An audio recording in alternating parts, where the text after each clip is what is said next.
salaamaaleykum mbokku téléspectateurs yi salaamaaleykum mbokku internautes yi amati nañu mbégte gu mag di dellu seeg yéen ci seen émission Torche ñu leen koy amal ñaar ayu bés yu nekk tey jii nag ma am mbégte gu mag di dalal fii ci plateau bi ay naataango ñoo xam ne dañuy yëngatu ci mbirum tas xibaar su ma waxee loolu di ngeen xam ne kon tey Torche dinañ ko jagleel lu yaatoo yaatu ci taskatu xibaar yi naka la ñu war a liggéeyee seen rapport entre yéen ñi ñuy seetaan di ñu teewlu bés bu nekk lan lañ leen war di indil lan la ñu war a moytu di indi loolu lépp dinañ ci seq waxtaan bu yaatoo yaatu gannaaw bi ngeen xamee ne ci ayu bés bi amoon na fi ay événement yu mag yoo xam ne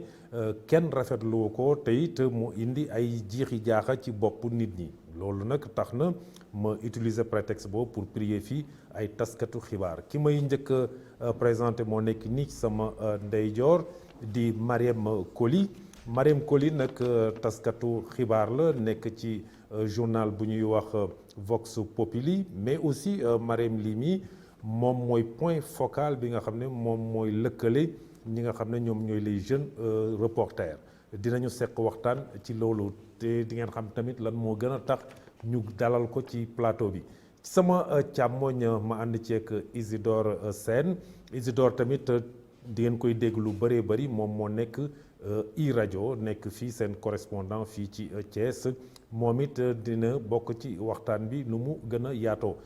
kële nekk sama beneen wàll bi ci càmmoñ muy Étienne Pascal Ndione moom di journaliste nekk ci rajo bi di Diorkat FM moom it bokk na ci waxtaan bi nga xam ne prié naa leen fii tey ci Prestige TV dal leen nag jàmm kon ci seen émission Torche Mariam Coly maa ngi lay nuyu di am mbégte gu mag di la dalal ci émission Torche. maa ngi lay fay di nuyu téléspectateurs yëpp monsieur Ndaw di la jaajëfal vraiment ci invitation bi ñu invité tey jii ak li am solo la parce que day wone nag ni ñun rek benn lañu te journalisme bi yaatu na te ñëpp xaj nañ ci aussi te vraiment maa ngi rafetlu li nga def ci émission. man mii kontaan naa ci trop mais bala maa dem ci ñeneen ñi yow ci plateau bi yow rek yaa fi nekk jigéen on vient de sortir du 8 mars man leen ci félicité ci journée internationale de la femme. merci c'est vrai que ren ci kenn mënuñu ko célébrer comme nañ ko war moom waree mais quand même la femme a été célébrée et donc loolu rek nga ca gaalaama te tey jii boo gisee presse bi femmes yi bëri nañ fa femmes yi comme techniciens yi journalistes ak lépp ñu ngi ci biir. wax leen ñi ñu arrêté waay.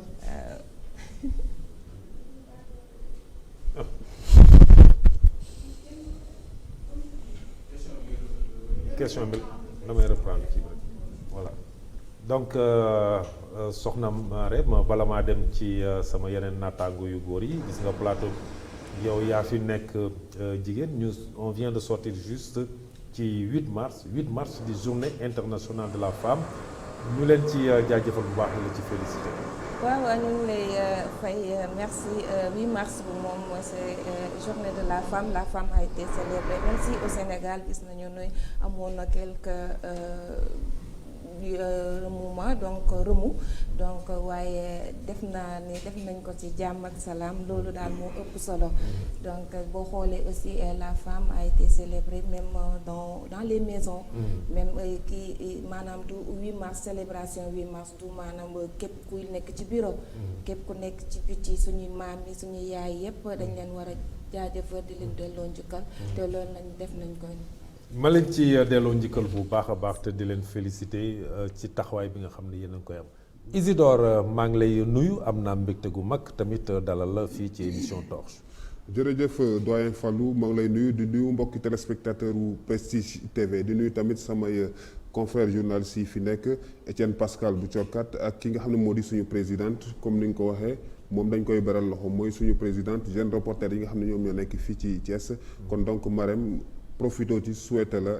vraiment une très bonne journée internationale des femmes bi nga xam ne moom la ñu dépassé démb même si c'est vrai que célébré ñu ko ni mu waree ak contexte bi sanitaire ak juridico-politique wala politico-juridique. jërëjëf Isidore sama càmmoñ un confrère aussi mérite Étienne Pascal nekk Diorkat FM sëñ bi Étienne am naa mbégte maa ngi lay dalal. merci Fallou Ndaw vraiment ci invitation bi nga xam ne bii rek def nga ko tey ci sa émission bi ñu duppee Torche di la si gërëm bu baax a baax di nuyu ñi nga xam ne ñi ñoom ñooy waa Prestige TV yëpp caméraman yeeg ñi nga xam ñooy administration bi di nuyu ñi nga xam ne ñooy téléspectateurs yi ñooy seetaan ci jamono ji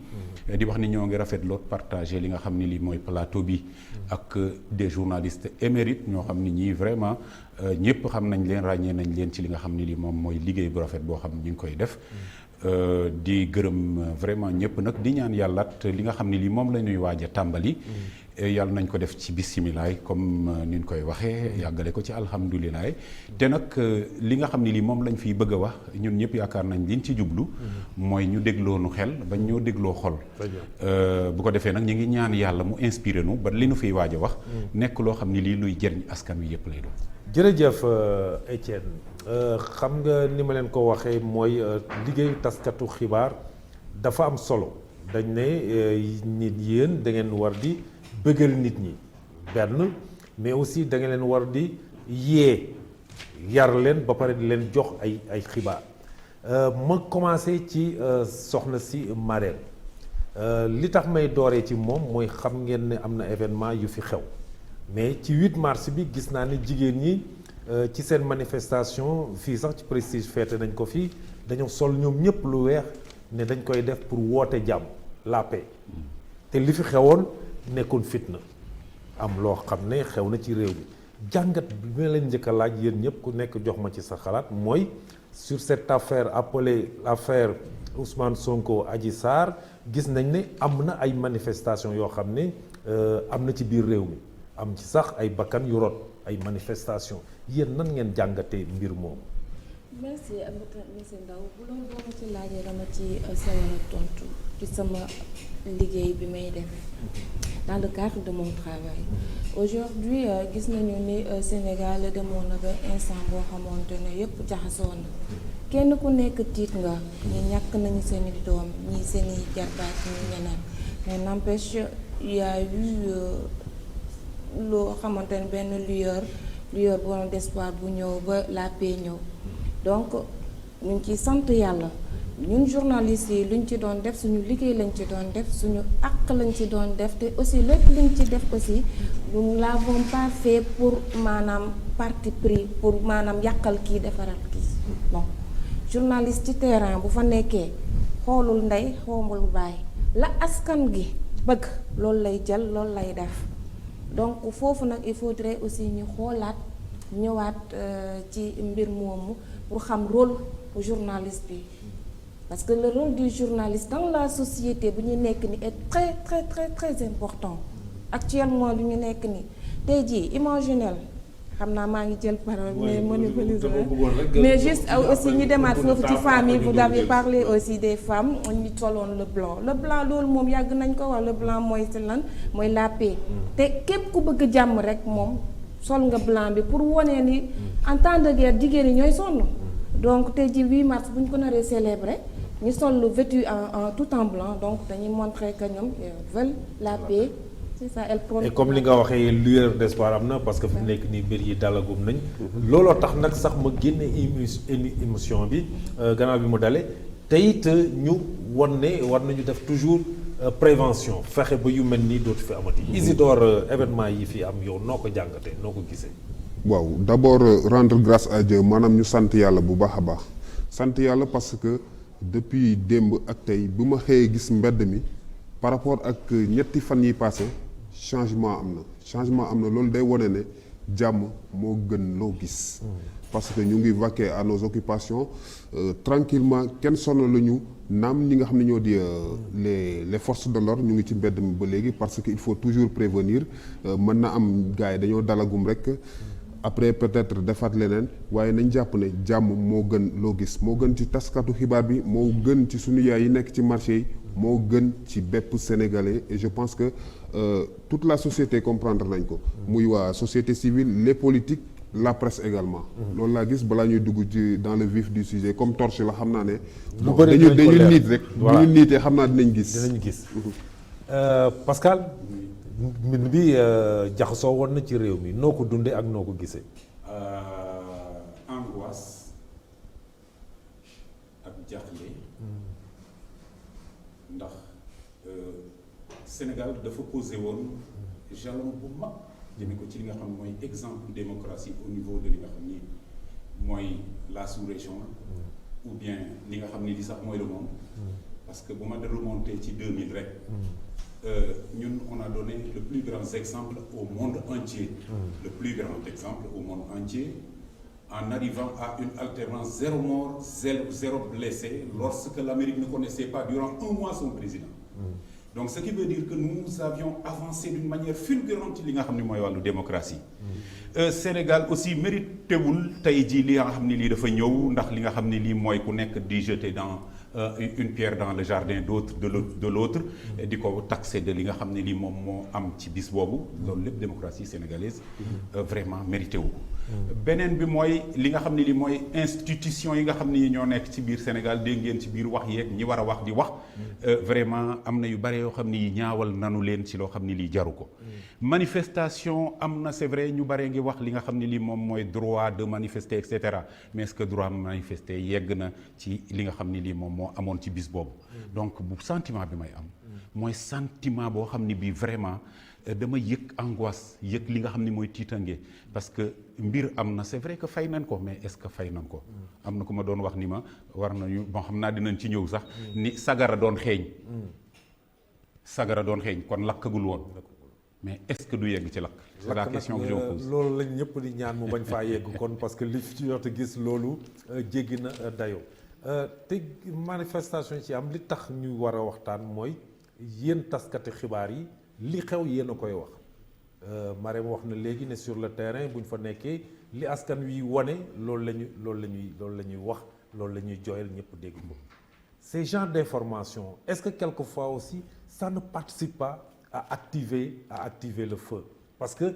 su ñuy wax très souvent li xew te keneen koo xam ne nekkul woon foofu est-ce que cet effet de contamination là sans pour autant savoir effectivement les contours ça ne participe pas à cette forme de violence. Je dis, c'est le travail des journalistes, mais je pose tout simplement la question. Vous posez la question et c'est une très belle question et je vais vous répondre là-dessus parce que, en fait, il faut savoir que il y a deux types de données d'information. Quand on fait le direct et quand on fait un compte rendu, une analyse, c'est pas la même chose. Aujourd'hui, le journaliste qui est sur le terrain avec ces événements, par exemple Isidore, il part, il relate les faits, il donne les faits, il les dit tels que les faits sont. Se sont passés. Il n'a ni à ajouter, ni à tronquer l'information. S'il tronque l'information, loolu dañ koy juger. Bu ajouter aussi ñu juger ko joxewul information bi boo joxee lépp ñu naan joxe nga lu ëpp finalement qu'est-ce que lan lañ bëgg. D'où la complexité du travail. Parce que nga xam nga lu fi nekk honnêteté booy def la ngay def ko te yàlla tax la ngay def xam nga VAR am na dañ naan VAR am na VAR keroog bu ñu deewee ba ci pënc day ñëw yàlla da lay laaj VAR bii la nga defoon fële muy ne. C'est pour dire que su fekkee ne am na benn événement le journaliste qui est sur le terrain il a l'obligation de dire exactement ce qui se passe. Il dit ce qui se passe. Est-ce que loolu askan wi quelquefois dinañ ko comprendre noonu parce que quand on voit que quelquefois les gens attaquent les maisons de presse parce que tout simplement dañu jàpp ne waa ji dafa far fii wala dafa contre fii. waaw loolu aussi foofu aussi dama ci attirer attention ñi parce que il faudrait pas aussi ñu def mélanger les genres parce que journaliste day def commentaire day def analyse. des genres littéraires dafa am journalistique dafa am ci biir ñun suñu liggéey journaliste day toog def genre mën naa toog ci télé bi di commenter là il est libre le commentaire les faits sont sacrés et le commentaire est libre loolu lañ koy wax dans l'analyse il day joxe idée mu wax lu muy wax vous avez compris mais le journaliste bu nekk ci terrain bi micro yaa ngi caméra yaa ngi nii di wane xanaa du wax lu ëpp xanaa. il faut mu wax li mu. dama gis rek lay wax. très bien Isidore Marème wax na ñaari mbir. mooy ce qui se passe direct. en direct. tu es obligé de dire. loolu sax moom laa ko waroon wax parce que moom très souvent day bind et quelquefois elle donne l'information quelquefois après. mais ñi nga xam ne rajo la ñuy yore ak télévision ñoom très souvent c'est le direct. ah yéen bu ngeen nekkee sur le terrain direct. est-ce que quelquefois vous n'avez pas un sentiment de tronquer un peu l'information parce que da ngeen nekk seen au fond de vous-même. lii kat bu ma ko waxee mun naa taal réew. bon d'abord peut-être balaa may dugg ci question bi masaw bépp taskatu xibaar wax nga ko léegi am na maison de presse yoo xam ne attaqué nañ leen laataa loolu ñenn ñi ñu dagg seen signal ku ci mel ni Sen TV ak Walfadjri muy lu metti ci presse gars yi jóge ci loolu ñëw ci ay attaques des maisons de presse sama xel day dem ci groupe Futurs Médias parce que mënul ñàkk man foofu laa jóge balaa may nekk groupe E-Média def naa fa 6 ans groupe Futurs Médias donc li leen dal donc daf ñuy toucher directement pour dire que nit ñi dañoo war a xam ne liggéeyu taskatu xibaar liggéey bu complexe la te journalistes yi tamit war nañu mesurer loolu rôle bi ñu am ci société dafa am solo laajte nga ndax li ñu gis yëpp la ñu war a wax mais exactement boo xoolee ni ñu jàngalee métier bi loolu la mais est-ce que toutes les vérités sont bonnes à dire man des fois damay laajte loolu parce que man am na sama professeur rajo Mame Loss Camara ndax ma waxoon par exemple boo bëggee bind par exemple ci papay nit wala ci yaayu nit yow da ngay teg sa pap foofu wala sa yaay nga xool est-ce que di nga ko bind waaye nag métier bi moo tëddee noonu li gars yi doon relater keroog c'est du factuel c'est des faits te yow boo joxewul information bi keneen dina ko joxe parce que monopole information maintenant presse bi sax moomatuñ ko. est-ce que loolu tamit loolu xaw a jaxase nit ñi loolu moo xaw a dina ko joxe. loolu moo xaw a jaxase nit ñi parce que bul jàpp ne rek bu ma ko joxewul keneen dina ko joxe yow nga relater loo xam ne demeewul noonu parce que souvent dañ koy gis ci confrères yi il faut le dire mën nga taxaw sa benn confrère muy nettali loo xam ne yow ma fa taxaw franchement gisoo loolu des fois dalay jaaxal donc loolu foofu responsabilité journaliste bi moom moo war a ñëwaat mais li xew keroog ñëpp a ko war a regretter loolu je pense que c'est une balafre sur la corporation des journalistes balafre la ci démocratie Sénégal parce que exemple la woon donc li xew c'est vraiment regrettable nañ moytu yooyu ñu bàyyi tamit taskatu xibaar yi ñu def seen liggéey ni mu waree taskatu xibaar am na am na def seen liggéey ni mu waree daf may delloo ci relance mu wax léegi mooy est-ce que toutes les vérités sont bonnes à dire autocensure dafa war a am boo xam ne yow boo nekkee sur le terrain mooy la ma wax rek est-ce que la première question qu'il faudra se poser n'est pas lii may gis nii est-ce que bu ma ko joxee am na jeexital bu positif ci askan wi wala déet est-ce que c'est pas la bonne question qu'il faut se poser. je pense que peut-être foofu yenn saa yi gars yi dañu am benn lu ñuy wax début d'information tekkiwul ne information la da ngay dem ba sës nga dégg na par exemple à côté de am na ku ñu fa dooru bal dee na nga ñëw rek wax ko mais lu la tere par exemple nga dem foofu vérifier ko mais par exemple ñu woo la direct nga ne wax nañ ne léegi am na ku ñu rey fale te dara wóoru la ci donc yooyu mooy indi yenn problème yi nga xam ne moom la journalistes yi di jànkonteel wala tamit nga nekk ci terrain bi war a raconter les faits mais nga dem ci commentaire li ma rem doon wax sànq commentaire kenn terew ko kenn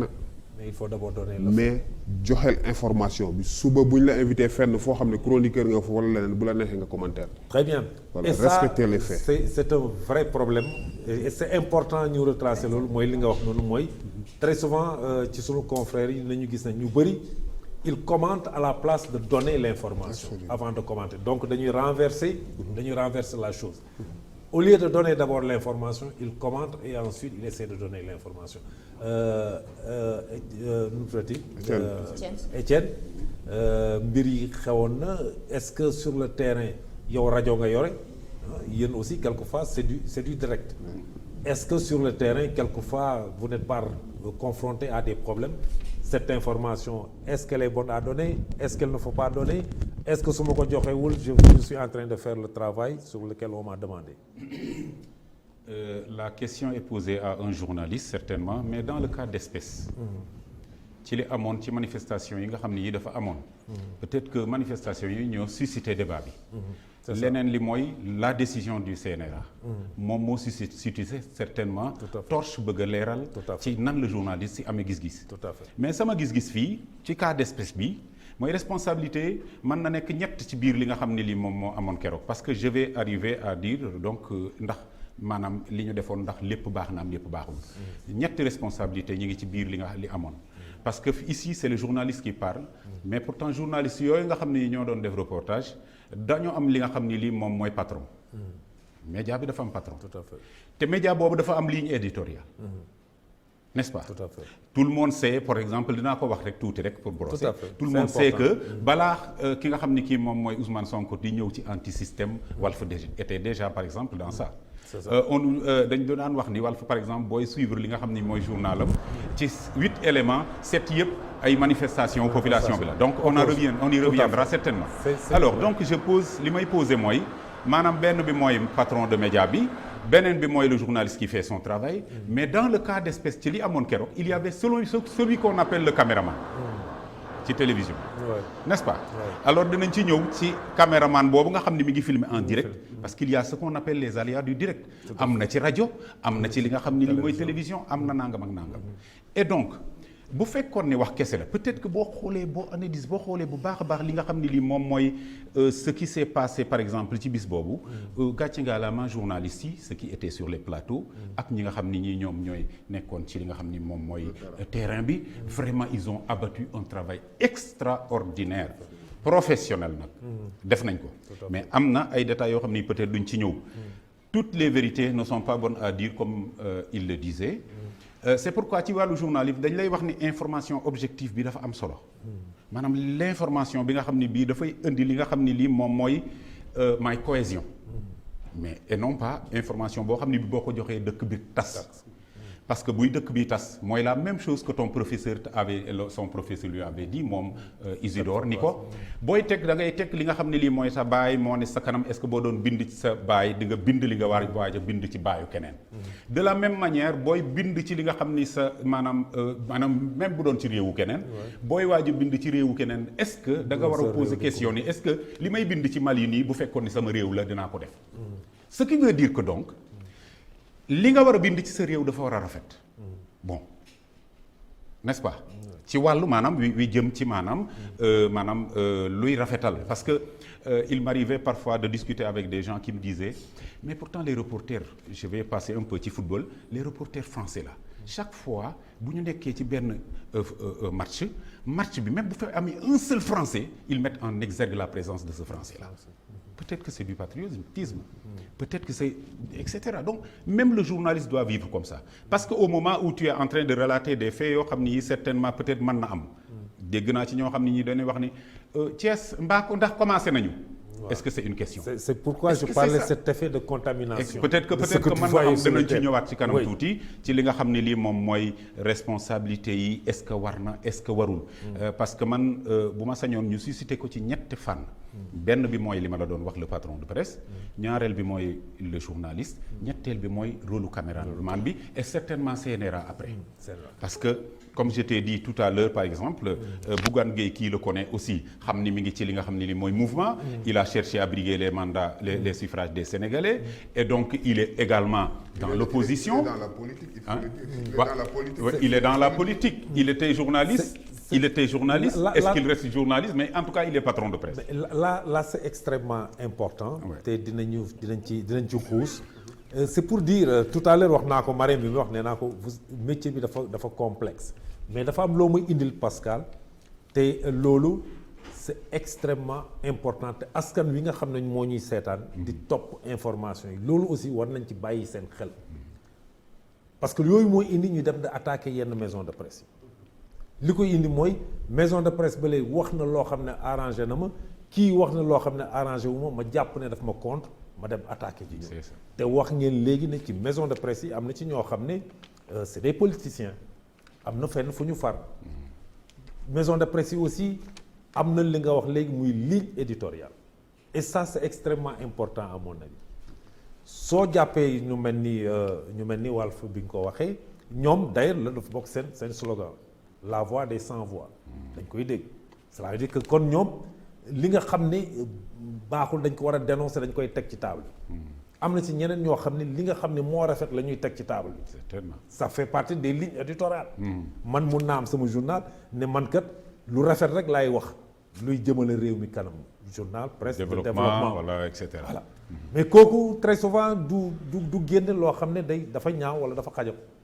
kooku nag bu ko génnewul kiy déglu wala muy seetaan est-ce que kooku du ko jox benn impression ñii dañoo contre ñi nga xam ne dañuy manifester. C'est ça. est-ce que loolu tamit journalistes yi quelquefois amuñu la main liée par rapport à leur maison de presse.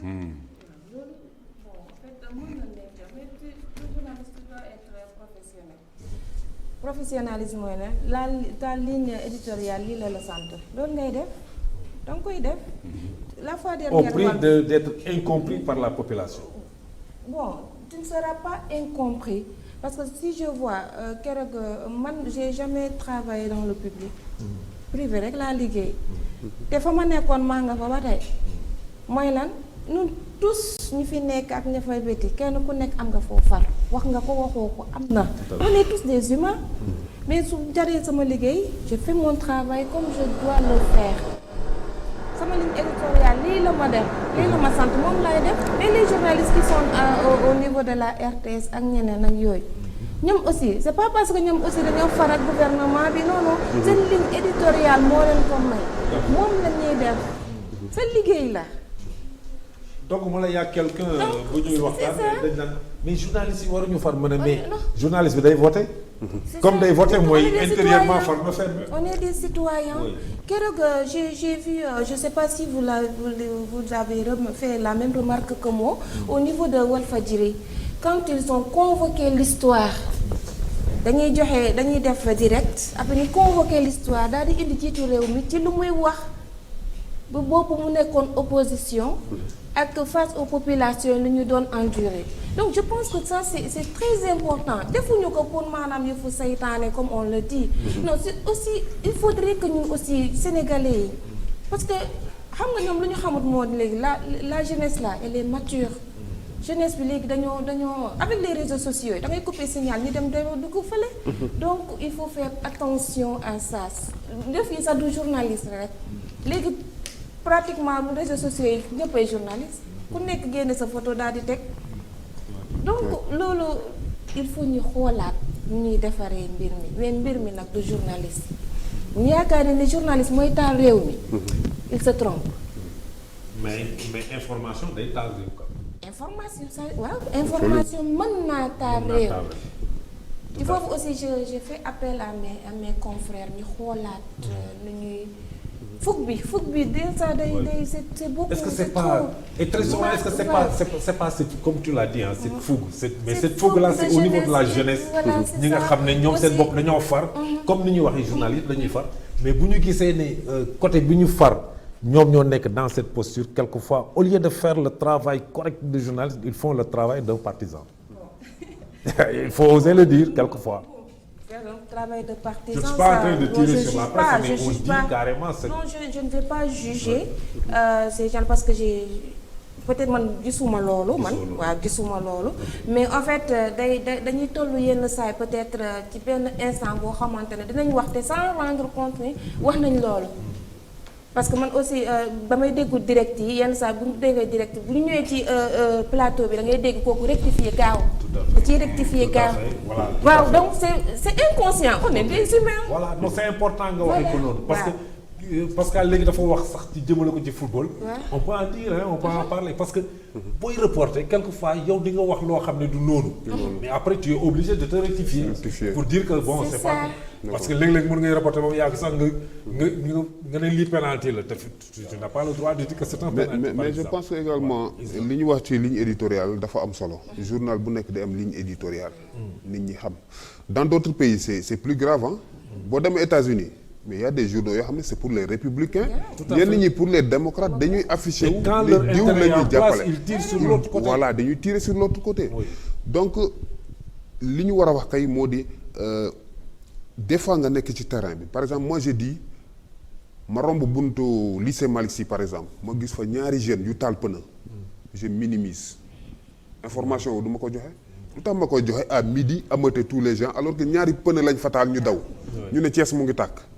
je pense que censure bi foofu la tout à fait. boobu responsabilité journaliste yi la voilà mais bu fekkee par exemple li xewoon Dakar keroog voilà léegi mesurer est-ce que lii may joxe. amal na jeexital ci askan wi. parce que ça. comme tu dis ñaar xale yu dajee. parce que information dafa war a utile dafa war a utile information dafa war nga a wax utile loolu gars yi yaakaar ne Thiès ngi tàkk te fekk ñaar xale ñoo dajee rek daal c'est un info. parloo bi quoi. oui mais comme fii Isidore waxee noonu. très important nee na moom si boppam bu demoon par exemple sur le terrain. bu gisee li nga xam ne li mooy ñaar ñoo xam ni ñi ngi maanaam taal pneu du ko wax. xam nga tout cela dépend du débriefing qu'on a fait à l'équipe qui va sur le terrain. bu fekkee ne avec le rédacteur en chef par exemple les gosses qui vont sur le terrain dañ leen wax ni lu ngeen gis rek loo xam ne lii nangam la rek def leen mais sur place les caméramans vont parce que ici il y a journalisme je voulais revenir même sur le rôle des caméramans dans ce cas-là parce que ici xam nga normalement booy envoyer équipe ci li nga xam ne lii moom mooy sur le terrain da nga war a def débriefing wax ak ñoom exactement lan la bëgg ñu war a filmer lu ñu warul filmer. et pourtant et souvent il faut leur dire qu'il faudrait pas que ñu privilégier le scoop parce que gis nga li ñuy wax scoop maa ko njëkk a wax moo indi problème yi yëpp et pourtant su ma ko waxul diw dina ko wax. presse Sénégal nag ci foofu la ñu toll jamono jii ñu toll ñuy envoyé sur le terrain yëpp dañooy maanaam envoyé xale yi avec à l'idée bu ñu demee ñoom ñoo war a jëkk a wane nangam n'est-ce pas donc c'est ça le problème moo tax la réunion de rédaction est importante parfois mais est-ce que dans le cas de ces manifestations là les gens ont le temps de faire une réunion est-ce que les gens avaient le temps de faire ça aussi c'est une un réunion ci problème. loolu Oui. pour wax ba boy yi lan la ñuy def pour wax caméraman yi lan la ñuy def parce que en des circonstances pareilles on peut avoir des caméramans professionnels mais on manque des bras et on évite disons des gosses yoo xam ni ce sont des preneurs de comment on les des capteurs d'image seulement et après on va les mettre sur le terrain et ces gens-là li ñu gis mooy na kii rek tu crois que le bras ce n'est même pas pour te couper ça même bu dul information sur la sécurité du journaliste c'est ça journaliste dafa war a sécuriser boppam d'abord ouais mu ngi mel ni nga dem manifestation au lieu peut-être nga féete ci fi nga xam ne fa la takk der yi nekk mais nga dem ci foule bi sécuriser sa bopp parce que un journaliste mort n'est plus journaliste damay dem ci terrain bi lu ma fa fekk rek baax na mais boo deewee doo joxati information yooyu yoo war a njëkk a sécuriser sa bopp nga sécuriser matériel bi nga yor loolu dafa am solo ci journaliste pas simplement information wut information ba sa bakkan des fa donc je pense que loolu tamit war nañ ko seetaat daanelal fi nga voilà donc loolu la parce que fa laa doon waxee parce que mos naa waxtaan ak benn journaliste bu may wax nii patron si boppam moo ko wax ni ko boo yeggee foofa daal li nga xam ni lii le président moo doon déplacé boo yeggee foofa li nga xam ni lii moom nga gis ni jaarul yoon moom laa bëgg nga andil ma ci sa point c'est ça là c'est une ligne éditoriale li doxul woon et ça Pascal malheureusement dégg très souvent gars yi naan le train qui arrive à l'heure ne nous intéresse pas malheureusement laisse-moi terminer un peu ici malheureusement le gars arrivé sur les lieux ginnaaw journaliste faw mu andi dara ñu yóbbu ko en direct muy def li nga xam ne lii moom la patron doon wax di relater des faits yoo xam ni amuñu di wax ni président yegg si na nangam te fekk na foo mën nañu affaire ba foo mën nañu visite président c'est grave tu vois c'est grave mais Etienne foofu donc baal ma rek mais foofu fi ngay wax noonu la ce que tu dis là c'est grave man sama patron ligne éditoriale ci fee yi la mais quand même ma dem ci benn lieu sama patron ne ma neen lii ma wax ko te fa loolu amut loolu ça va de la Li jaarul yoon la wax. responsabilité du journaliste Li jaarul comme l'a yoon. dit. Li jaarul Waaw. yoon la. Ça va de la responsabilité du journaliste comme l'a dit et loolu benn école jàngalewu ko non mais est-ce que vous me comprenez? n'est-ce pas Non, donc non non non en fait Étienne il va expliquer que Il n'a pas dit ça, hein. li ñu wax reporter bi mu raconté ko mooy la fa jaarul yoon. La fa waaw, jaarul ce qui yoon. veut dire que am na. je l'appuie, je mets je en l'appuie. exergue Oui. waaw Je c'est ça. l'appuie pour dire que xale yi aussi il faut ñu xoolaat formé wu. mais la fa mais Marème la fa jaarul yoon c'est un fait. C'est un fait, waaw. qui C'est ça. existe. qui existe voilà. mais jaarul yoon moom loolu la soxla. loolu la C'est loolu ko ça que je intéresse. disais tout à l'heure le train qui arrive à l'heure ne nous intéresse pas. mooy li nga xam ne jaar na yoon loolu ça ne nous intéresse pas li jaarul yoon lañ bëgg nga indil. Quand le reporter va sur le terrain il regarde uniquement ce qui ne marche pas. S'il ne trouve pas quelque chose boo xam ne ça ne marche pas il est obligé Même de le train chercher. qui n'arrive pas à l'heure ça ci ligne éditoriale sax laa koy yóbbu. Par exemple si tu prends par exemple je peux les citer les gens de la télévision publique. Oui. Hein? RTS par exemple. waaw. Quand par exemple à la fin de l'hivernage on est en train de collecter disons l'arachide ou je ne sais pas quoi. La campagne arachidière. La campagne arachidière. Ouais. Ça c'est un train qui arrive à l'heure non? Tout à fait. Mais pourtant ñoom dañ koy def c'est pas de l'information. Si c'est de Que l'information. vraiment l'hivernage est Mais fructueux. c'est ça que j'ai dit jusqu'à. Que l'hivernage est fructueux. Quelqu'un d'autre serait là, un autre journaliste serait là, Mais parce voilà, qu'il mais- est intéressé par le train qui n'arrive pas à l'heure, va dire voilà la campagne est nulle et nanana, etc., etc. Parce que son regard se porte sur ça. Oui, Non mais parce attends, que est-ce que vous comprenez un peu ce que je veux dire par là? C'est-à-dire l'autre journaliste, à mon avis, il va pas dire que bon la campagne n'est pas, mais il va chercher ce qui ne marche pas dans cette campagne. Exactement. C'est C'est pourquoi un fait, c'est un fait qui existe. Ça ne marche pas. C'est du béton, tu le dis. Mais yow loolu rek moo la intéressé. C'est là où je dis que le public, les auditeurs, les téléspectateurs, les lecteurs war nañu def ce discernement-là pour comprendre pourquoi tel journaliste dit cela et que l'autre dit le contraire, mais tous ces faits-là sont des faits qui sont avérés. L'angle de traitement. L'angle de traitement kii Voilà. dafa indi le train qui arrive à l'heure, kii indi le train qui n'arrive pas à l'heure. L'angle de traitement. Maintenant C'est important. soo jàppee ne kii indi le train n'arrive pas à l'heure de la contre ba booy manifester nga dem attaquer ko tu auras fait ce possible. C'est ça. loolu nag moo tax journaliste am rôle bu ñu war a waxtaanee. ak événement yi xew ni tamit am na loo xam ne gars yi dañ koy fàtte newoon nañu affaire bi mbiru privé la mais bu leen fàtte ne politique mu ngi ci biir te daa am fu ñu jëm Sénégal am na enjeu yu ñëw yooyu yëpp presse bi tamit qu'on se le dise des fois gars yi dañuy xool loolu intérêt boobu Ousmane Sonko c'est un politicien. Et les politiciens même jouent sur cette corde hein. Joue sur ce- parce que c'est ça. xam nañu ne journalistes yi ñooy fësal li ñuy def. Parce que journalistes également- ñooy informer. Ils sont ñoom souvent aussi. menés en bateau. Voilà. Parce que dans ce cas d'espèce, dans ce cas de figure, il y a beaucoup de politiciens yoo xam ni dañuy faral di manipuler les journalistes yi nga xam ni yi amuñu comme ni ko Marème waxee ñi nga xam ni ñi amuñu peut-être. Une bonne assise, benn background bu baax. Exactement. Une Parce que lucidité et une fermeté dans le traitement de l'information. parce que Isidore mi ñu koy wax sànq par exemple tu vas dans un truc benn affaire boo xam ni bii fekkee nga ko boo xam ni début d'information la. nga ñëw joxe ko alors que tu devais aller approfondir justement cette affaire-là là aussi boo dajee koo xam ne kii daf la bëgg a mener en bateau dañ ci am c'est dans la formation journaliste dañ la koy wax méfiez-vous de l'habit qui fait le moine hein l'habit ne fait pas le moine parfois tu peux aller dans une maanaam benn affaire boo xam ne bii léeg-léeg nga dem fekk fa gouverneur fekk na gouverneur incarné wul yorul information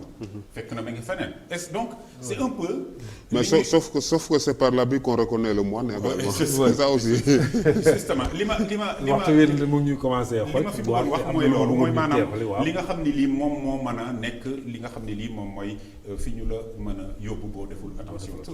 samay stagiaire laa amoon yoo xam ni dama nekkoon ak fin stage li nga wax au début noonu laa leen tegal man leen je ma me poser les questions ma ne leen yéen ñaar da ngeen demoon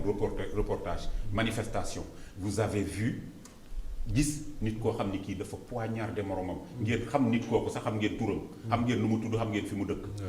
après ñu poignardé morom mi dina ci daanu après inerte man ni leen bu ngeen nekkoon sur le terrain lan ngeen di wax ginnaaw gisal ngeen seen bopp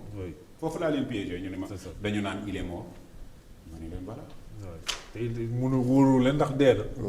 ma ni leen pourtant le Yàgg gars la bi ngeen di wax médecin ni il est qui inerte peut mën na am il est évanoui on Oui. peut l'évacuer à l'hôpital wax ngeen ni dee na vous avez vu que dee na ngeen mu yóbbu mu dem ba hôpital ñu sauvé ko et le lendemain une autre presse va écrire le gars qui était poignardé quelque part Tout à fait. nanana le voici témoignage. tout à fait waxtu bi mu ngi ñuy ça doit être mu ngi ñuy commencé xoj ci li ma bëggoon ñu jeexalee ci benn tour de table mooy la couverture d'un événement entre guillemets grave mooy li est-ce que ci situation yu mel nii le journaliste est-ce il peut avoir un rôle d'apaisement pour amener la population à l'apaisement ou est-ce que le journaliste va continuer à faire des commentaires yoo xam ne dafay yeewaat fitna c'est une question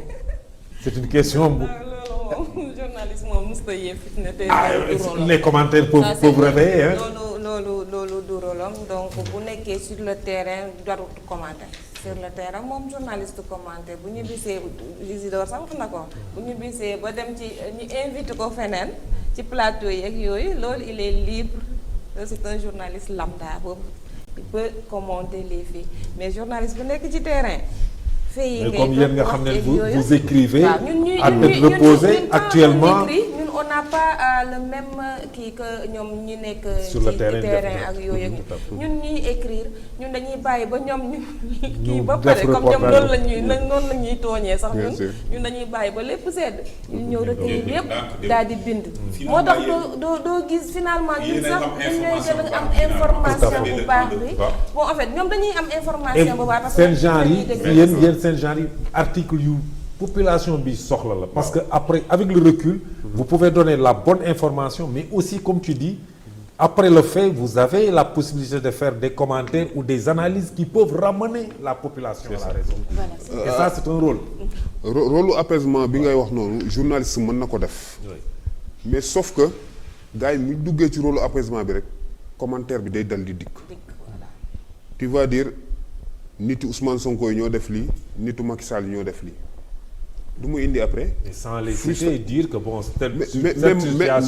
mais malheureusement j'ai vu des journalistes cités dire que ce sont les partisans de diw ñoo def lii. tout à fait. et ça aussi c'est pas le rôle du journaliste.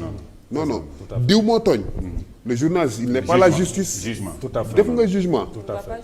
tout à fait. voilà mënoon nañu jouer rôle apaisement conscientiser nit ñi moo tax les émissions éducatives moo tax les émissions éducatives mu am solo. a un rôle d'éducation d'informer et d'éducation.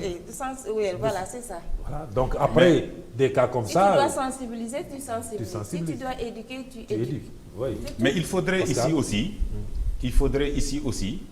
que les téléspectateurs ou les auditeurs comprennent parfois ni journaliste bi dafay parfois nekk ci li nga xam ne lii moom mooy cas boo xam ne bii il faut mu corriger ko. par exemple aujourd'hui ñetti nit nga doon invité. mënoon ngaa retrouver wu ak kenn. tout à fait mënoon na am par exemple nga invité woon ñaar ñoo xam ne ñii ils sont de deux camps différents. tout à fait muy opposition ak pouvoir. ci plateau yi laay wax de. Oui. Parfois le journaliste bi nga xam ne bii dafa invité ñaar ñooñu ñoom ñoo war a wax moom il a le rôle de poser des questions. Mais si l'autre n'est pas là, le journaliste qui anime l'émission et qui ne doit peut-être pas surseoir à son émission parce que l'autre invité n'est pas là, journaliste boobu dafay mujjee jël contradiction. Voilà, très bien. Alors, quand tu es devant quelqu'un koo xam ne kii il est du pouvoir et en tant que journaliste tu animes une émission boo xam ne yow moom ngay jox kàddu et cette personne-là elle ne fait que défendre li nga xam ne lii moom mooy le camp son camp. Toi journaliste pour équilibrer tu es obligé de prendre la partie de l'autre. Tout à fait. En posant des questions yoo xam ni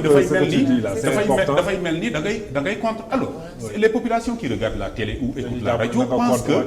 journaliste bi dafa far te au fond fekk na li nga bëgg mooy un débat contradictoire parce que tu dois amener la contradiction. C'est comme si tu avais déjà assisté à beaucoup de mes émissions Torche. Très souvent je le dis à mes invités d'ailleurs, vous n'avez pas un co-débatteur mais je serai votre opposant. Oui. Et donc comme pour le dire donc apaisement defe naa ni presse bañ koy wut. C'était pour ça. Le rôle de la presse. C'est ça. Tu sais fait yi nga xam ni moom la ñuy relater rajo yi di déglu. Maanaam nit ñi di déglu à travers les rajo yi après et cetera wala di seetaan ci télé et cetera. dafa am loo xam ne lii dafay wàññi ci ñoom. daf koy wàññi ci ñoom. bu ñu gisul woon xamuñu woon. kon rajo waxul télévision waxul boo moytuwul dañuy exploser. bu ñu génnee rek day garaaw. mais heureusement que tout rajo le rôle télévision et presse important bi ñuy def nii parce que aussi au contraire ni ñu yaakaar ne information yi mooy gën a taal kii mais am na ci yenn information yi mooy gën a apaiser parce que boo xamee le fait de donner la vraie dina information seulement Ça c'est peut. apaiser Très bien. les populations. honneur à la dame ma bàyyi la nga tàggatoo émission bi gis nga gaaw na trop mais li ñu waroon waxtaanee nag bëri na lool ah je ne vais pas dire que dinañ ko remettre rapidement mais je sais que dinañu waxtaanaat parce que liggéey journaliste dafa am importance ñu koy wax ak sunu ñi ñuy seetaan pour ñu xam véritablement votre rôle. waaw maa ngi lay gërëm di gërëm sama naataango yi ñu ma àndaloon aussi ci émission bi Torche et vraiment c'est très intéressant et gis nañu ni débattre nañu ci lu am solo aussi di sama kàddu bu mucc bi rek moo di la presse di leen ne rek gàcce ngaalaama te aussi nañu continuer jouer suñu rôle mooy suñu rôle ban rôle boo xamante ne ñun ci askan wi lañu bokk askan wi la ñuy jàppale. defe naa loolu tey jii nag buñ ko defee rek daañu ci génn. et la convention des jeunes reporters j'espère que di ngeen di dajee di waxtaan di jéem a arrondir les waaw au angles niveau pour ñu waaw ñoom jot nañ cee def sax parce que tey jii rek Isidore du ma bàyyi ma fenn tey jii def nañ benn point de presse bu mag boo xamante ne CORED convention des jeunes reporters APIX c'est la coordination des associations de presse. associations de presse voilà ñoom ñoo def benn point de presse pour mettitlu rek li amoon fii